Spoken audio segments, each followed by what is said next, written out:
Coucou tout le monde, alors j'espère que vous allez bien. Je vois que vous avez pris connaissance déjà des deux premiers messages Métatron, de Métatron. Là je voulais vous délivrer aujourd'hui le message numéro 3. Comme j'ai dit, j'en ai reçu 4 et je pense que ça va pas s'arrêter là, hein, mais déjà j'essaye de me dépêcher de déjà faire les vidéos sur ces 4 messages. Le troisième message donc, concerne encore les personnes qui s'accrochent à du matériel. Je vous avais dit que les 4 messages seraient autour de l'argent et du financier et sur des dysfonctionnements que les gens ont autour de cette valeur, autour de l'argent et du financier. Donc ce message concerne les gens qui s'accrochent au matériel et qui n'acteraient pas une séparation sentimentale en raison du matériel. Donc là, on est quelque chose d'extrêmement précis. Donc autant les deux premiers messages étaient quand même assez général et pouvaient concerner tout le monde, celui-ci est un peu plus ciblé. C'est pour ça que je l'ai fait en troisième. J'ai donné priorité aux autres. Je répète que cette vidéo ne concerne pas que les flammes jumelles. Ça va concerner tout le monde. Donc ça concerne aussi les flammes jumelles, mais pas que. Ça concerne donc des gens qui s'accrochent à un matériel et qui n'actent pas une séparation en raison de ça. Donc, j'ai pris quelques notes pour ne rien oublier. Donc, les personnes sont dans une relation sentimentale, ça ne va pas, mais je ne me sépare pas parce que je donne priorité à ce confort matériel. Ou je ne me sépare pas parce que je suis très attachée à cette maison. Et si je me sépare, je ne vais pas pouvoir garder cette maison. Donc au final, dans mes valeurs, tout en haut de ma pyramide de priorité, c'est la maison. Mon bonheur passe après. Ou, dans ma façon de penser, mon bonheur dépend de cette maison. On le sait que notre bonheur ne doit dépendre de rien. Hein. Notre bonheur, c'est ce qu'il y a à l'intérieur. Il ne peut pas dépendre de quelque chose de matériel. Sinon, on ne peut jamais être en sécurité. Dans notre vie, on n'est pas libre. On dépend de quelque chose et donc on dépend d'un extérieur. Ça, c'est pas possible. C'est-à-dire que si vous devez continuer de subir peut-être une relation avec quelqu'un que vous n'aimez pas ou qui peut-être même est très toxique, bon, visiblement c'est quelqu'un de très toxique, parce que je veux pas perdre cette maison et que c'est ça mon bonheur, cette maison, il y a quand même quelque chose de très dysfonctionnel chez vous encore à travailler. Ça veut dire que cette maison, c'est le Saint Graal. C'est ça, en fait. Vous vous êtes dit, je vais m'incarner sur Terre pour obtenir cette maison. C'est la mission de ma vie, c'est avoir cette maison. C'est pas grave si quelque part dans cette maison, je suis malheureux. Hein, si je suis dépressif, si je suis alcoolique, mais au moins je vis dans cette maison. Donc là, on vous fait redescendre sur Terre en vous disant ça c'est pas ok. Il y a une façon de penser qui n'est pas du tout ok. Et on cherche à vous montrer que ça, c'est un lampadaire. Je remettrai la vidéo sur le lampadaire. Vous devez lâcher ce lampadaire, c'est pas ok. Et donc, si vous êtes attaché à ce point à un bien matériel, à une maison, ou ça peut être à des bêtises, hein. On m'a parlé aussi à des objets, à des meubles. Tout a été listé. C'est-à-dire plein d'objets. Une voiture, une moto, peu importe. Vraiment à quelque chose de matériel. Ben, c'est pas ok en fait. C'est pas ok. Si c'est ça et que vous préférez rester dans le sacrifice pour garder quelque chose à ce niveau-là, c'est très dysfonctionnel et ça veut dire que là, vous développez une toxicité en vous. C'est-à-dire que vous allez faire passer ça avant les personnes et vous faites passer ça avant vous. Donc là, voilà, on vous demande de conscientiser ça. Là encore, ce dysfonctionnement est encore dû au message 1 et 2 et de ce transgénérationnel familial.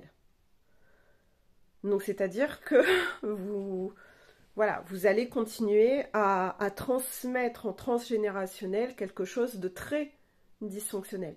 Parce que dans cette fameuse maison, peut-être que vous vivez aussi avec des enfants et que les enfants se rendent compte que vous n'êtes pas heureux. Et eux sont spectateurs de ça. Donc vous êtes en train de leur inculquer qu'il faut être dans le sacrifice dans la vie et que ton bonheur à toi n'est pas très important, mon enfant. Prends exemple sur papa ou prends exemple sur maman. C'est pas très grave, hein. Il faut se sacrifier dans la vie.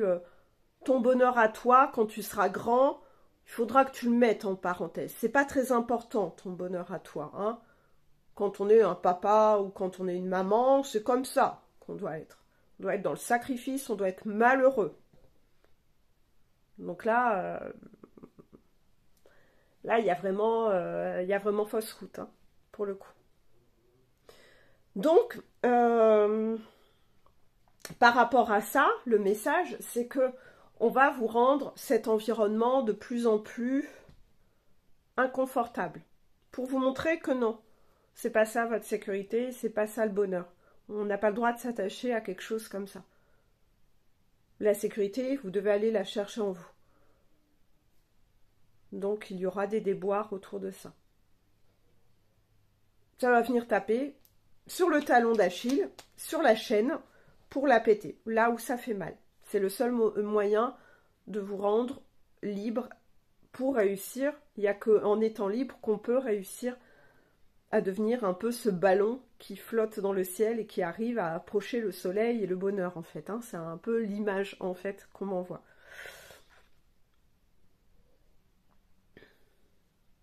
Donc ça, c'est le premier message, parce que c'est pas le seul.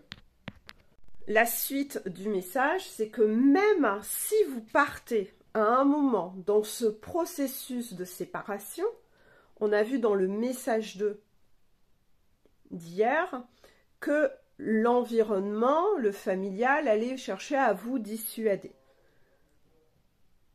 Ça va venir appuyer sur des boutons où vous allez re-rentrer dans un processus de comparaison. Vous allez de nouveau recomparer. Ce côté très mettre dans des cases. C'est-à-dire qu'éventuellement, vous êtes en couple avec quelqu'un de très dysfonctionnel, quelqu'un de pervers narcissique, mais qui vous apporte de l'argent. Et plutôt que d'aller en couple, et ça c'était déjà évoqué dans la vidéo 2, donc allez revoir la vidéo 2 si vous l'avez loupé, si plutôt que d'aller en couple avec quelqu'un qui peut-être vous rapportera moins d'argent, bah vous allez partir sur des valeurs bassement matérielles où vous allez comparer et chercher à partir dans une énergie de comparaison. Et ça, on veut vous montrer que c'est très toxique aussi. C'est-à-dire qu'en fait, vous êtes dans votre vision de voir les choses, c'est que vous misez la valeur des autres, non pas sur le bonheur, leur fiabilité, leur valeur humaine.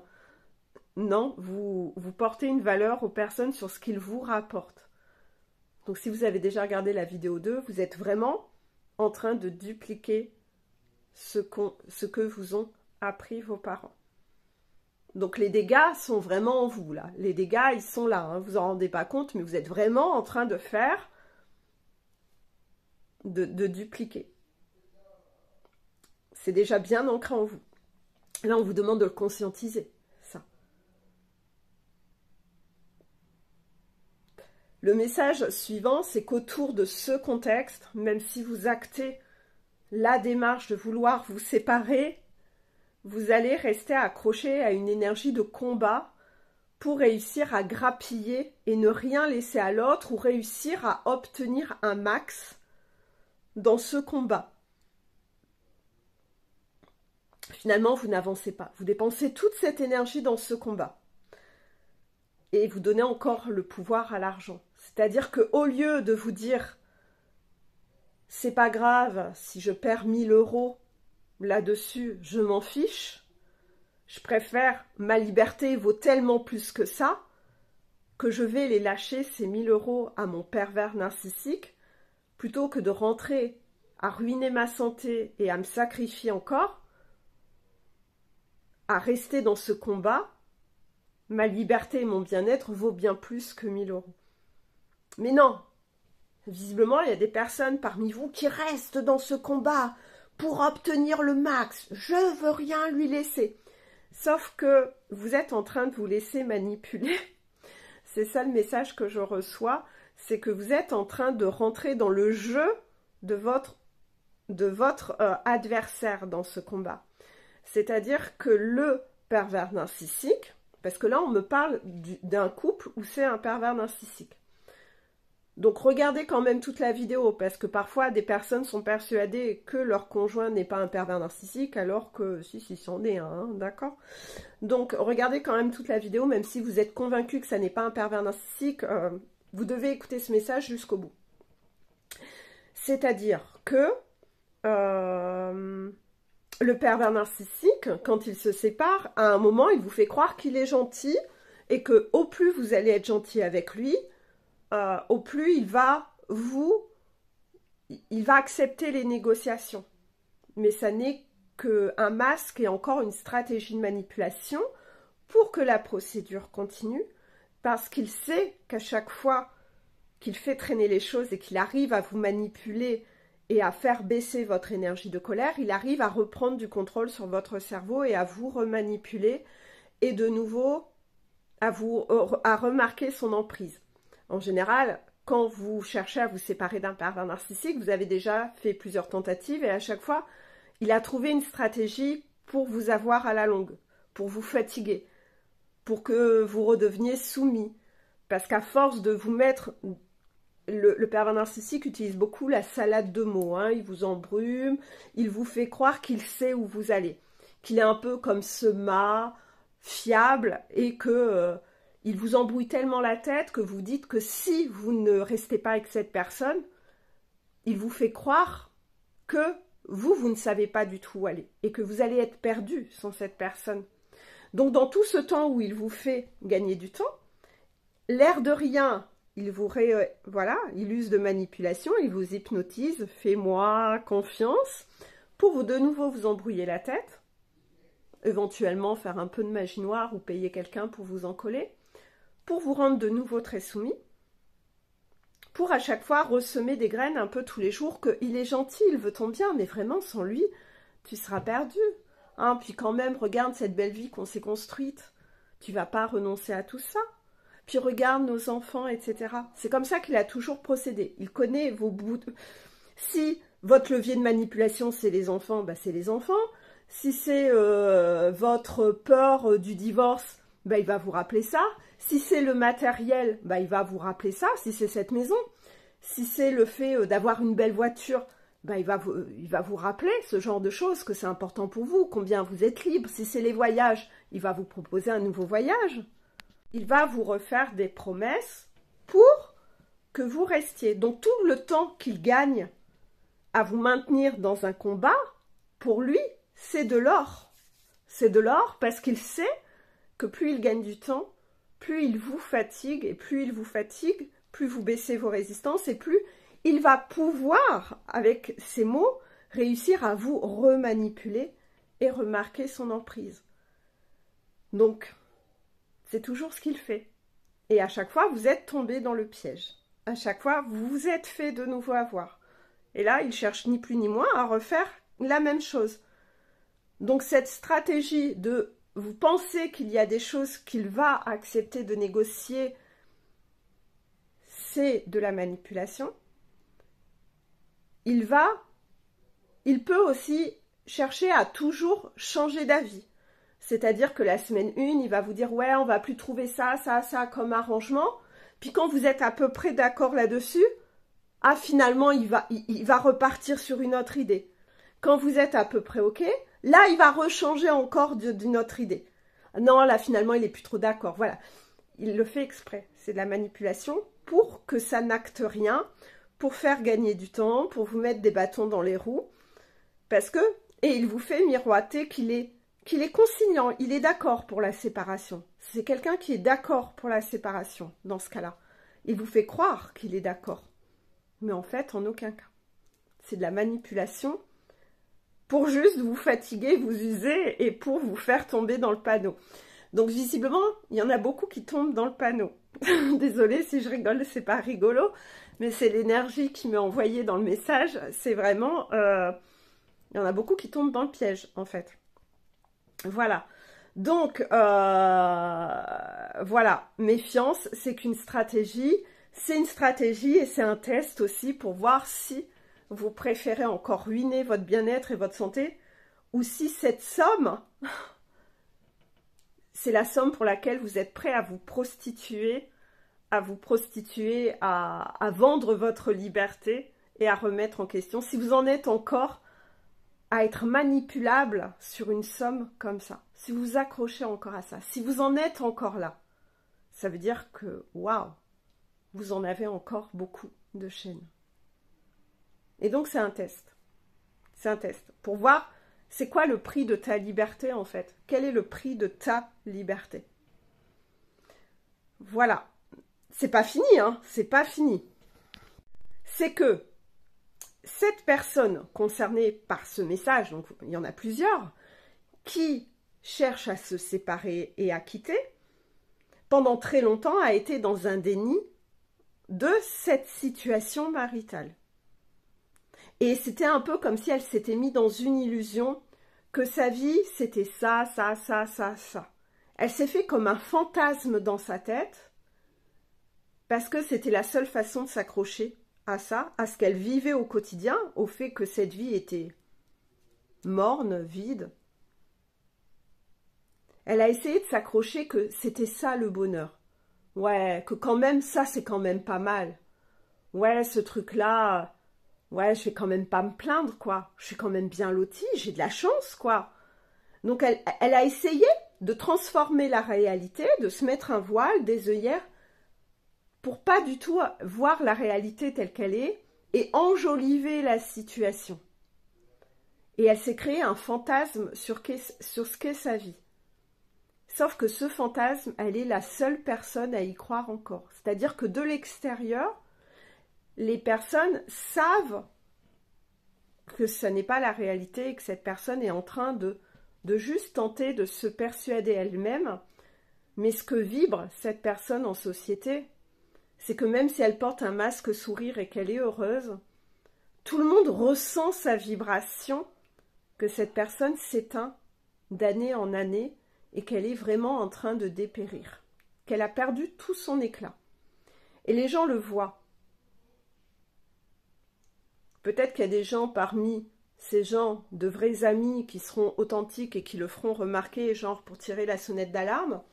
Malheureusement, beaucoup de gens n'oseront pas le faire en se disant je ne m'en mêle pas, ça ne me regarde pas, ça ne m'appartient pas, c'est son problème, cette personne fait ce qu'elle veut.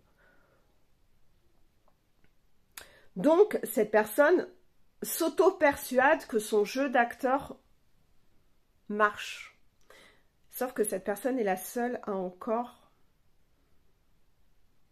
croire en cette illusion et ce fantasme. Que sa vie est comme ça ou a été comme ça alors qu'elle ne l'a en fait, en réalité, jamais été. Et c'est ça qui est le plus douloureux. C'est que le jour où cette personne ouvre les yeux, c'est là où elle va tomber de quelques étages en fait.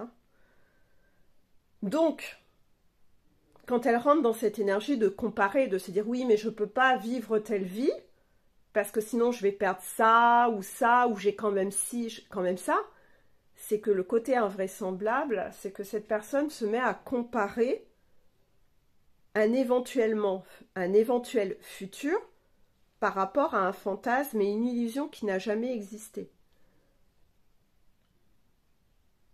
Et c'est là où c'est encore le plus... Les mots sont durs, là que j'entends. Est-ce que j'utilise vraiment ce mot? Oui. Donc, bon, d'accord, je vais l'utiliser. Désolée d'avance pour ce mot, parce que je le trouve extrêmement dur et ça me fait mal au cœur de le dire pour les personnes qui seront concernées. C'est ce qui a d'autant plus pathétique, voilà, c'était le mot, d'autant plus pathétique dans cette situation. Désolée. Donc voilà, là, on ressent vraiment cette énergie de souffrance pour les personnes concernées.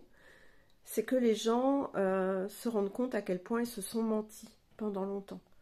Ils se sont vraiment mis dans une énergie d'illusion, d'un fantasme et d'une illusion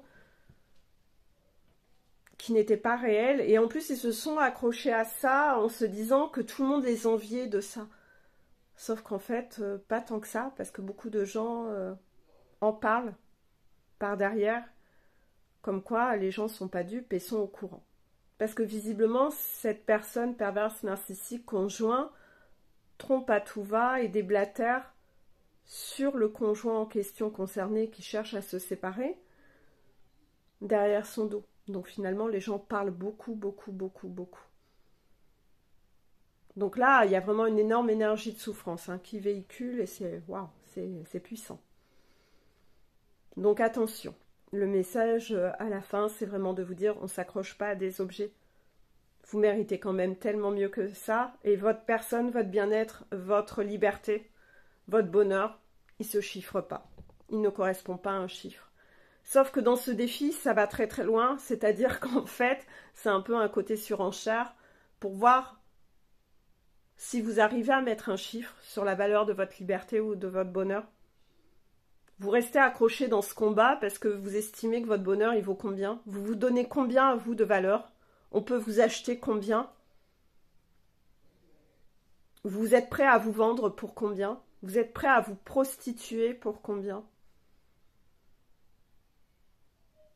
Donc là, vraiment, posez-vous des questions parce que c'est ce que vous êtes en train de donner comme exemple à des enfants qui sont témoins de tout ça.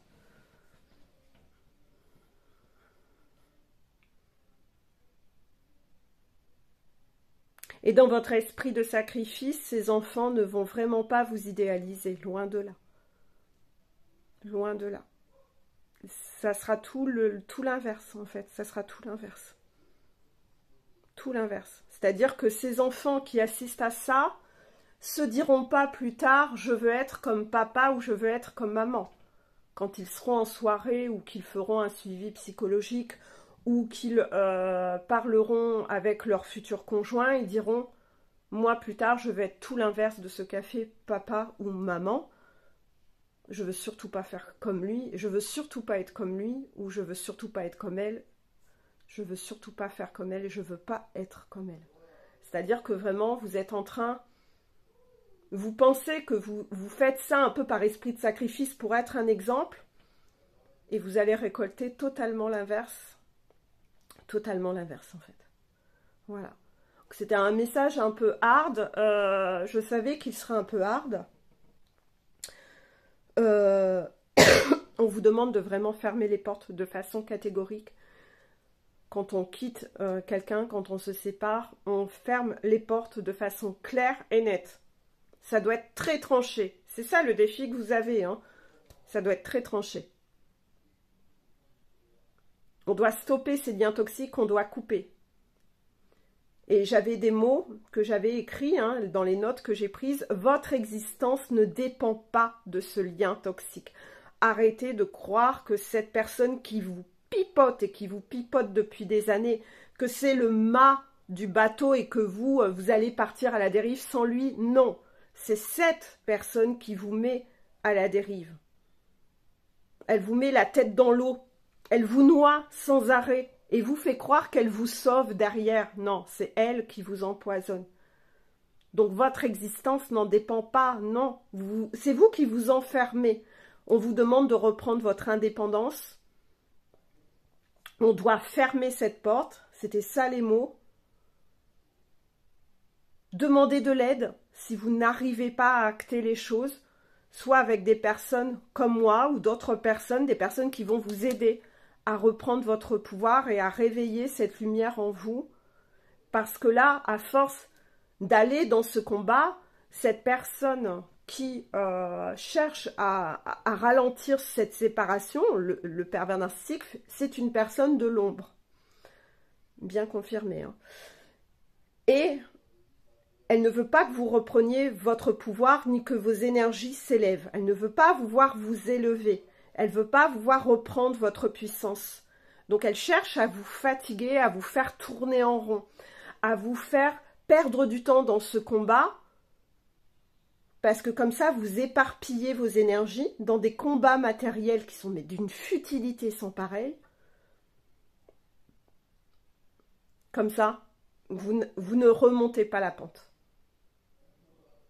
N'oublions pas que le pervers narcissique, je ne sais plus quelle est la phrase exacte, mais elle est d'une puissance sans nom, c'est qu'il vous veut vivant, mais mort en dedans. En dedans là et en dedans là. Que vous ne sachiez plus prendre de décision. C'est comme ça que ça marche, un pervers narcissique. Donc voilà, c'était la fin de ce message, très puissant, je m'en doutais. C'était le message que j'avais à vous délivrer. Il en restera un dernier, qui lui sera plutôt axé sur du professionnel, sur un sujet très professionnel, où on vous redemandera d'être beaucoup plus juste dans votre façon de travailler ou de vous comporter. Vous verrez, ça fera l'objet de la 4e vidéo. Je vous fais des bisous. On se retrouve demain pour les énergies flammes jumelles spécifiquement. Mais là, pour ce soir, c'était le message, un message général et pas dédié qu'au FJ. Voilà, gros bisous. Bisous, bisous.